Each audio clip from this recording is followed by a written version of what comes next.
Welcome back to Titus Talent Talks. I'm Jonathan Reynolds, your host, and I'm sitting here with my dear friend, Mike Kuenzi, and he is also Regional Vice President of Talent Optimization. What are you laughing at? Did I say it right? Yeah, I thought you were going to forget what I did here. Well, it's been a lot. We've evolved a lot. You've grown a lot. I've grown a lot. More ways than one. Okay, 10 plus years together. This will be a fun chat. I don't know what we're going to talk about. We can go all over the place, but you lead an incredibly important part in our organization, known as talent optimization. What the heck is talent optimization? Okay, so people often ask, did I just choose a fancy title for the heck of it? I say no. This actually has a purpose because we want to take everything from pre-hire all the way through retire, and be able to impact all facets of that. So it's coaching, leadership development, training, behavioral assessments, anything that we talk about, the head, heart, briefcase, or the whole person. Yep. That's what we want to talk about. Okay, so you said quite a few things in there, which is interesting to me. So talent optimization, you talked about head, heart, briefcase, and then you said hire to retire. Yeah. And the interesting part about that for me is we've never had anyone retire from Titus.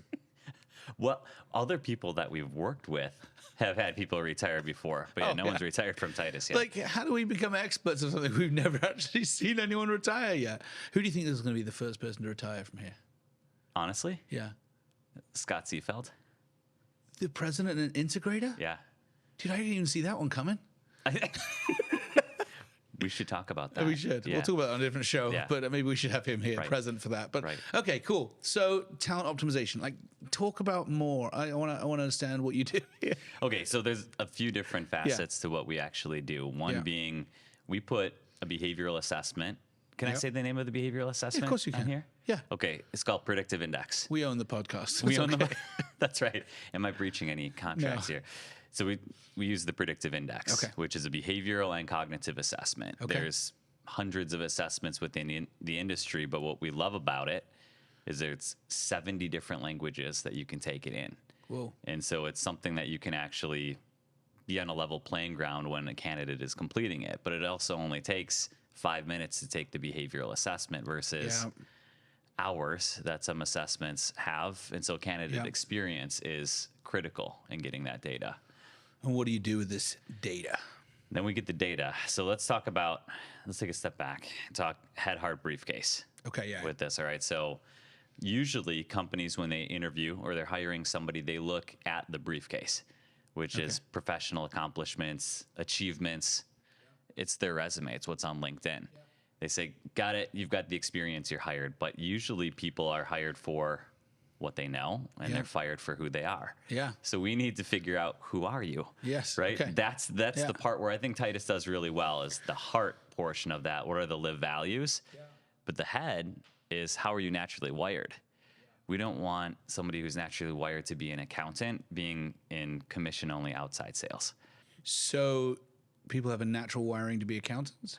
Absolutely. So, when you think of the job description itself, or what companies are looking for, you'd say, all right, I prefer not to be around people. I prefer following the rules. You're going to really upset some accountants who are listening to this. I'm sorry.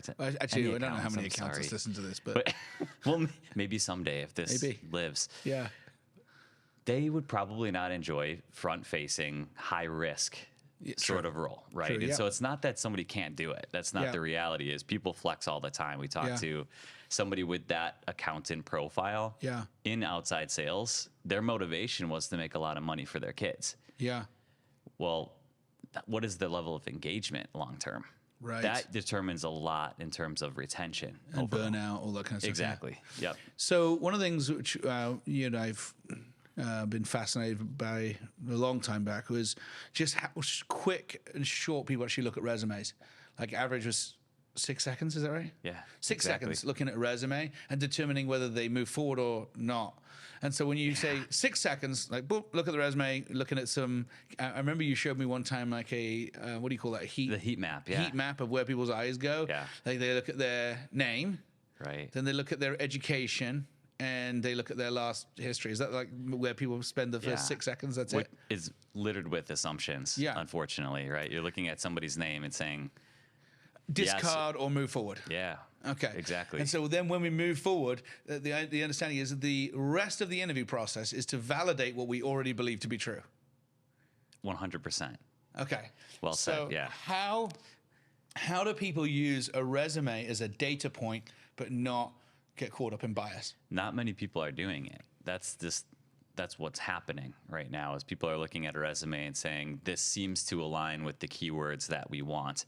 Yeah. And a lot of it is automated. A lot of it is AI, right? A lot of it is trying to build your resume to hit those keywords so you get through to the next phase. Yeah. The real art is being able to look at that as a singular data point and filtering that into that briefcase. It's got to be 33% of the equation. It has to be, are we really recognizing the whole person, or are we looking for keywords? Yeah. The power is in the interview.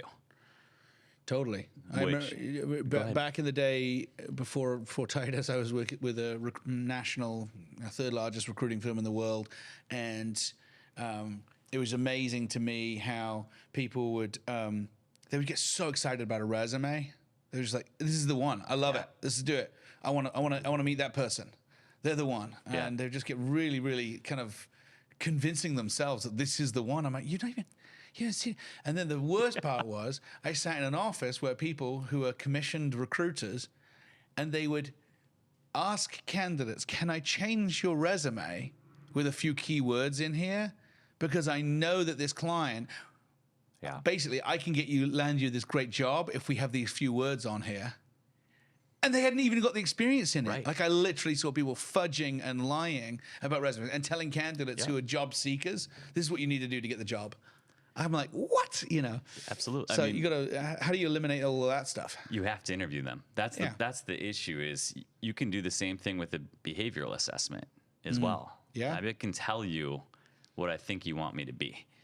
You really can. I mean, the power is in the interview, but the interview, it's becoming a lost art, right? It's much more of the check the box versus if I ask you a question about how you live with integrity and give me a specific example, then I ask you the situation of who was involved, why was this a big accomplishment to you, what was the technology that you used, what kind of revenue how did it affect the revenue and the bottom line, and you keep drilling into it, you're going to catch them or you're going to solidify it. And then you ask the same question in a different way and see if you can get different answers. And you're doing that for all the elements of understanding the whole person. Yep. Otherwise, I don't know a lot of people that can come up with that many lies on the spot. Right. And it's not that we're doing a lie detector, but in some ways you're interrogating the candidate and trying to find the answers. So you want to know, can they actually do they have the skills to do this job? Right. Have they got experience doing something similar or doing this actual job? And then if they've done this actual job, do they really want to do it again? And why would they want to do the same job again if they're a killer A player? Like, I mean, that journey that people go on, you want people who want to fight for it and go for the stretch, but trying to find out their motives. I mean, so one of the things that you not really talked about is the heart component. So you talked about the head, behavior and cognitive. You talked about the briefcase being skills and experience and what they bring to the table. Like, talk to me about the heart side. Right. Well, the question is, does your organization have your values defined? That's the piece where we see so many people have them up on their wall. Yeah. Right. They see passion and integrity and excellence. Yeah. You're like, cool. What does that mean, first of all? And then, because what can you do with that? Yes. Because what we would believe is you're able to actually hire and interview and coach, promote, hire, and fire based on breaches or alignment with those values. And so that's a big piece of what we would do on talent optimization, though, too, is help you create your performance objectives for the role, and then help define what those values actually would be within your company as well. I think that's such a classic. We see this all the time. Obviously, I don't know how many thousands of searches we've done, but people will say, what are your values? And they would say them.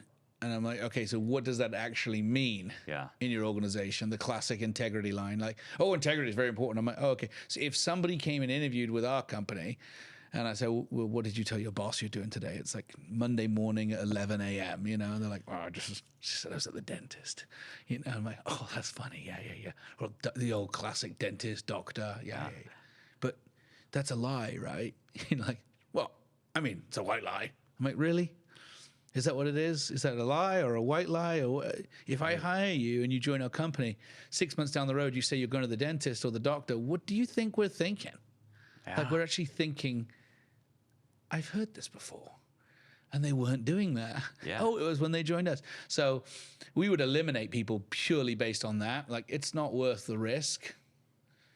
If they've said it before, they'll do it again. And that's really, really, really tough because, like, how do you measure that measurement of character in these things? And how do you define whether someone's going to really align with the culture, or do they have the right motivation to be in that environment? I mean, that's a tough one. I mean, you've probably faced some of that thing with either with clients or internally. I don't know if you've seen any kind of blunders with the values and motivational hiring.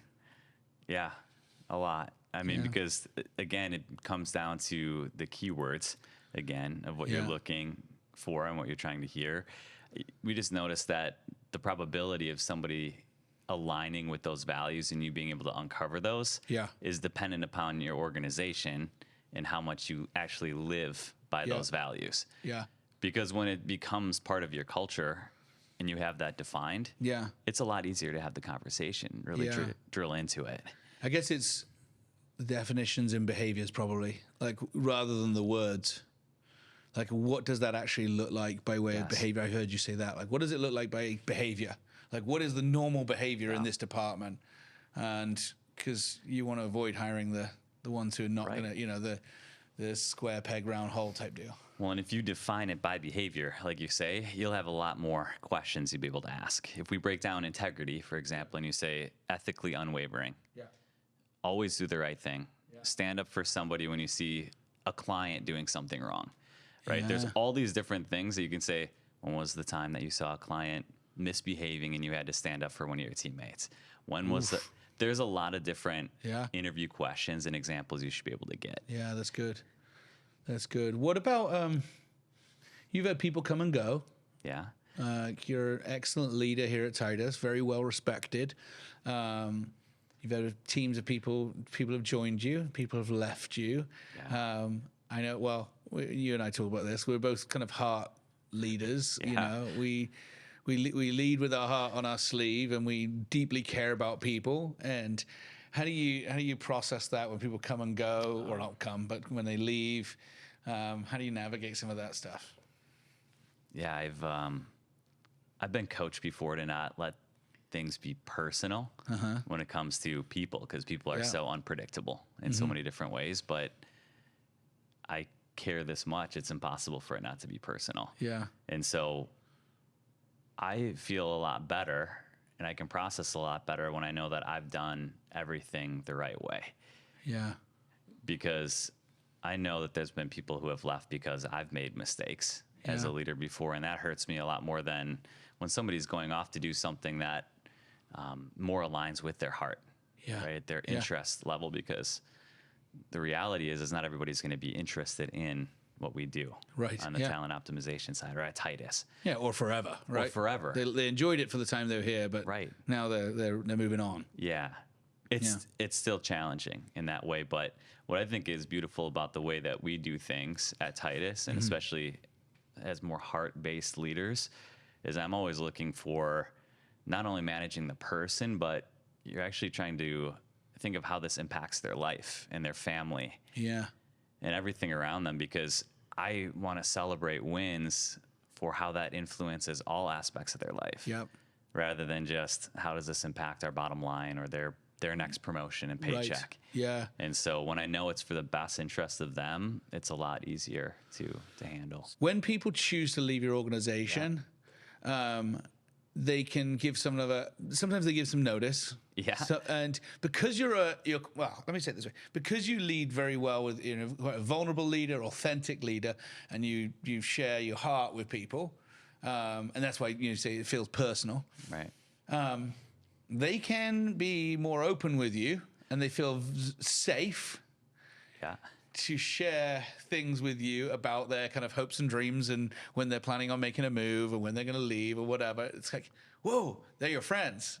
And you're also a VP in the company. Like, how do you navigate that? Yeah. Where people, like, you want them to be open and real with you, but you don't want to use that information against them. You want to, like, dance, you know, like, you're like, oh my gosh. Like, you'd be so upset if somebody told you I'm leaving in 2 weeks' time. And you're like, I've been your friend. Like, why are you going to give me more notice? You know, that's tough, right? It's because, though, trust is built on consistency over time. Yeah. Okay. Right. Okay. I mean, it's anytime I'm making a mistake, I need to admit that mistake and prove that I'm not going to do that again. Yeah. But it's building that relationship over time. Yeah. They know I'm not going to use it for evil. I'm going to use it for good. Totally. Okay. Right. And so there's the trust established there, so that no matter how difficult the conversation, they know that I'm always going to do what's in their best interest. It's not, this is something where it's difficult for somebody to just turn the light switch on. So you got to trust me on this. Yeah. Right. That relationship has been developed very intentionally. And in some ways it can get you in trouble because you might divulge a lot of information to your boss. And you do have to trust that I'm going to use that for good. Yep. But ultimately that's how I'm digging in here because I know that you do this thing really well, and I'm like, okay, what are the ingredients in here? What are the principles here of how do you journey with people through things of stages of their life? I mean, you've had people go on leave of absence and come back and feel safe to go away and come back again. You've had people have kind of boomeranged or done a U-turn where they've left us, and then they're like, oh, hold on a second, I made a mistake. I'm not ready to. Can I come back? And you're like, okay, we'll figure that one out. You've had people, who've, been very real and cause I think part of your authentic, vulnerable leadership style, people are going to trust you with their lives. Yeah. But your key would be they have to know that you care more about them than just your goals. Without question. Yeah. I mean, that's the hard piece of it. Yeah. But on top of that, there's the element of, let's talk about the head portion of that. Yeah. So if I use the Predictive Index tool or a behavioral assessment tool, I need to know how I need to adjust my communication style to that person. Right? So I've got an individual on my team. Yeah. He is complete opposite of me when it comes to proactivity versus responsiveness. Yeah. Okay, I'm a very impatient person. Yeah. He is really patient. He needs to understand the why behind every decision. Yeah. And so I know that if I want his engagement and his trust, I have to adjust my communication style to that. Yep. So now I send agendas ahead of time before meetings. Yeah. Which is very outside of my preference level. But great. I know that's going to be something that is appreciated to him. Yeah. On the briefcase side of things, we have to have definitive goals. Yeah. There's got to be competencies that people are held accountable for. Yeah. And it's the communication that's the most critical, is they know I'm going to tell them what they need to hear, not always what they want to hear. Yeah.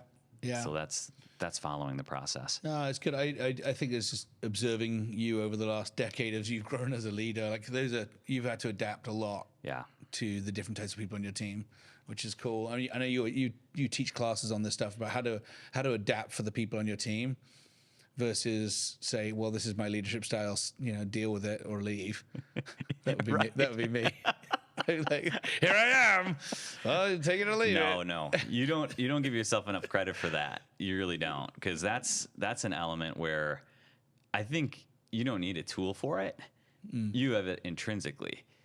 Whereas I think the vast majority of people need a tool for this. They need to tell them in black and white, this person prefers to be talked to in this way. This person prefers to be led in this sort of way. And that's critical.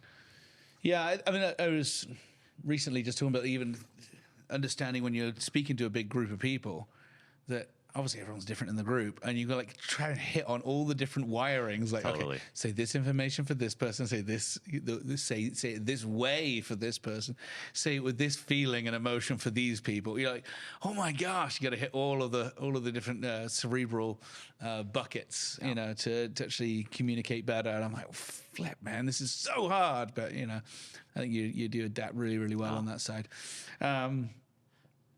I was thinking, what was the other thing I wanted to talk to you about? Oh, repelling talent. Yeah. Yeah. So we were talking at lunch today about It's when it controversial. comes to, well, it kind of is. Well, I think it probably cuts across the grade. I mean, we're at a talent war, and we have been for years, and we still are right now in 2023, and back half of 2023. There is a still more than ever, with all the boomers retiring, there is a war for qualified talent for the roles that are open. And so everyone's talking about how do I attract talent? How do I get more talent? How do I get the right people to come to us? And I was saying to you, I'm like, how do you repel talent? I'm just done with attracting people and getting them all excited about us. And I think we do a pretty good job of telling our story, getting people inspired. And then only to find within, 12 to 18 months, they're leaving us and they're like really upset about that this culture is not what they want it to be. And I'm like, well, weren't we explicit enough? Clearly not.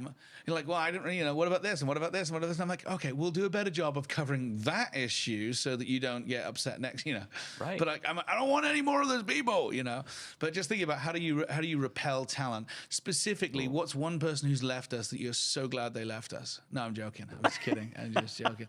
By name, the top three people you are so happy that they've gone.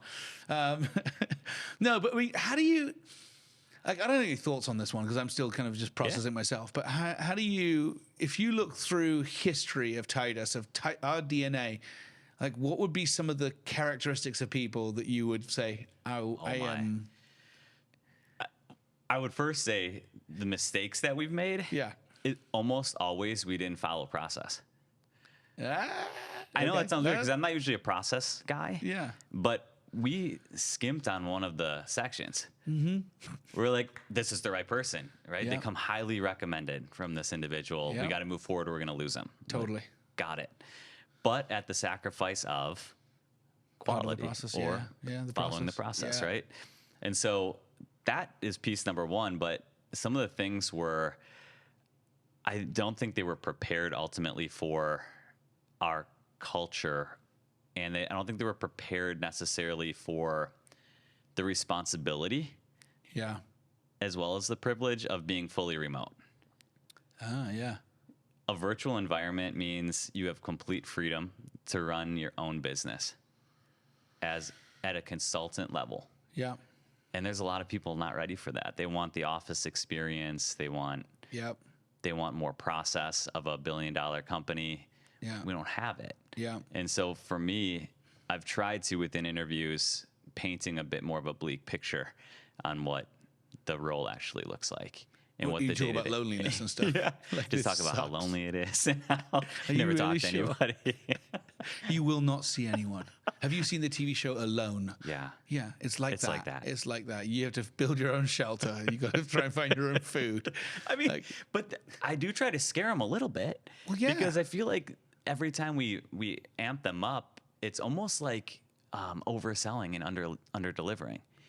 Well, yeah, because we have a really strong culture, people-centric. Yep. Like, it's dynamic, but you don't, when you wake up in the morning, there's no one's in your living room with you or sitting at your kitchen table. I hope not. Well, unless they're supposed to be there. Right. If they're your family. You're like, why the flip are you here? Get out of here. This is supposed to be remote. But yeah, your colleagues aren't sitting there. Like, we do a lot of stuff on video. We encourage all of that, but it still does. It is different, isn't it? It's like there's a lot. I mean, there's video fatigue. There's all of it, right? Yeah. But I don't think people necessarily are equipped for all of these things that we present a lot of the time. Yeah. I don't think that because we're constantly trying to sell somebody to come work for us. Yeah. And when you think of the way that we recruit, we're looking for passive candidates, ones that aren't actively looking. So I think we sometimes forget to turn the sales mode off. Yeah. I think if I was to, like, even just unpacking this thought here of repelling talent, if we were to, and maybe there's a little project we need to work on, like what are the characteristics of those who have been disruptive in the organization in a not helpful way? Because I like disruption in make it better type thing, but that actually gossip, negativity, grumbling, complaining, like some of this. creating drama is another one, like creating more drama than we need. Like everything's dramatic, you know. Everything's, you know, something goes wrong, I got to tell 10 people about it and process it through with them. Like, oh my gosh, that's really tough. Okay, so there's a couple of examples, just to name a couple. But anyway, those are right at the surface. If you were, yeah, I'm feeling it right now. I know the names, but no. But I mean, obviously, we go down to this of 50 different things, right? Characteristics of things that like, oh, but there's a part of me that feels deeply responsible. Yeah, it's not like keep them away. Like no. For their sake, I want. Why would they want to come here in this environment if it's not going to be what they would like? So don't we have a responsibility in the same way we want to attract the customers who would be a good alignment with us? We definitely want to only attract team members who are going to be a really good alignment with us. Then we need to. We can't always be thinking about talent attraction. We've got to think about repel the people who not only we don't want, but they shouldn't be here. It's not good fit for them. And so kind of spending some time on that. And I've been thinking about it for other companies as well. Like what are the type of people who would think they would want to join you because it looks really great from the outside, but it's not going to be what they want? And how do you be more explicit about that? Don't you think part of it is people have an innate thought that they can change something about the organization's culture? All right. They have to. I mean, look at everything that we see. It's like most marriages. It's like I can change it, right? No. Maybe it'll work for us, right? And so that's the piece where I think people get trapped. Yeah. Is they're like, okay, well, I love this, and this about Titus, about the company. I don't love this, and I'm going to continue to complain or work from the inside or go political with it and see if I can cause some change to the things that I don't like. I don't think it's easy or even possible to change culture unless you're in a position of executive leadership. Otherwise, you're just fighting. Otherwise, you're fighting against it. And I'm not saying you can't have an influence on it. You can. But I think there's certain things that are so deeply embedded in people. If we think of religion and politics, just because you say something or post something does not mean you change anybody's mind. Right. Yeah. Well, yeah, because we feed ourselves on what aligns with our values. With your values. I made a joke on the company on our weekly huddle every week. We've done it since the dawn of time, from the beginning of the company. And I made a joke, and it was I said, oh, that was such a, and I mentioned a political figure, and I said it seemed like it was like kind of taking I made a mistake, and I was saying it's similar to that person, and I realized that would only have landed with half the company, because the other side wouldn't even know that, because it's one of those things where, you know, political sides make fun of the other side, and one, you know, news outlet only shows these parts of the other. Yeah, I'm just like, oh wow, like there is going to always be a divide, and obviously I was using political joke right there, but I mean in the sense of whatever it is that you really deeply value that's important to you, either find that outside of work or we need to be really explicit of who we are and what we aren't, so that as people go, oh, okay, that's fine. This is really important to me. It's not here. Like this is really important to me. Like, is it in that organization or not? Or do they care about that? You know. I have a question for you. Yeah. Okay, so when you're talking about being really bold with who we are, what leadership looks like, what the day-to-day looks like, how do you still promote diversity within that? Oh, that's probably a topic for when there's more than a minute left, Mike. Anyway, that's a great question. I think this, just make a quick answer. Ready? Maybe not answering the question, but we deeply value diverse thought and perspective, but we are very, very committed to our values of we talk about our values and our cultural DNA. I think, you know, as long as people kind of align with those values, let's say integrity, like we use that one as an example, or excellence, like excellence in every area. Like we really, really care about that, like delivering nothing short of wow. For somebody to go, well, that's just not who I am. I'm mediocre. I don't care about you define excellence that way. I define it this way. That doesn't go very well with our organization. Like, of like people coming up with their own definitions. Say, well, that's not important to me. This is what important to me. So you can think, well, diverse thought and perspective. Yeah, but we're not going to give up on that value. That definition looks like this, and we care about being on time. Well, I've traveled, very, very privileged to travel to 45 different countries. There are countries literally where time, the value of time is very, very different than Titus's value of time.